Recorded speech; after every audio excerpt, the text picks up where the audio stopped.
Hello Arjun, welcome to career talk with Avodha. So Arjun ഏത് കോഴ്സാണ് പഠിച്ചത്?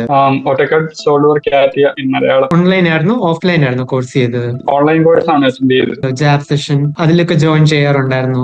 വീക്ക് ഓഫ് കിട്ടുന്ന ടൈമുകൾ മാത്രമേ ഞാൻ ജാബിൽ അറ്റൻഡ് ചെയ്തിട്ടുള്ളൂ. എങ്കിലും അത് യൂസ്ഫുൾ ആയിരുന്നു. ഏത് കമ്പനിയിലാണ് വർക്ക് ചെയ്യുന്നത്? ഞാൻ തൃശ്ശൂർ കാഡ് ഇന്റർനാഷണൽ എന്ന് പറഞ്ഞൊരു കമ്പനിയിലാണ് വർക്ക് ചെയ്യുന്നത്. ഇതൊരു ട്രെയിനിങ് സെന്റർ പോലത്തെ ഒരു കമ്പനി. അവിടേക്ക് ഇപ്പോൾ ഒരു ട്യൂട്ടർ ആയിട്ടാണ് വർക്ക് ചെയ്യുന്നത്. ഓക്കെ, ജാബ് സെഷൻ തന്നെ ഒരു 5 ഇയേഴ്സ് വാറന്റി ഉണ്ട്. അതായത് നമുക്ക് 5 ഇയേഴ്സ് ആക്സസ് പോസിബിൾ ആണ്. അത് അറിയുമായിരുന്നു? ഇല്ല. ഇപ്പൊ ഒരു ജോബ് കിട്ടിയല്ലോ, ഇപ്പം ഇനി അപ്ലൈ ചെയ്യാൻ നമുക്ക് ജാബ് സെഷൻ വഴി അവോദയിൽ ഇപ്പം 41+ കോഴ്സസ് ഉണ്ട്. സോ ഇപ്പം പുതിയൊരാള് ജോയിൻ ചെയ്യുവാണെങ്കിൽ അർജുൻ എന്താണ് സ്വയം പറയാൻ? അടുത്ത ഇടപെട്ടിരിക്കുന്ന കുറച്ച് ഫ്രണ്ട്സ് ഉണ്ട്. അവർ ഞാൻ ഈ കാര്യങ്ങളൊന്ന് പറഞ്ഞിട്ടുണ്ട്. അവര് സ്വയം ഒത്തിരി കമ്പൽ ചെയ്യാൻ പറ്റില്ല എനിക്ക്. ഞാൻ അവർക്ക് ഒരു ഇത് ഇൻഫർമേഷൻ പാസ് ചെയ്തിട്ടുണ്ട്. ഓക്കെ,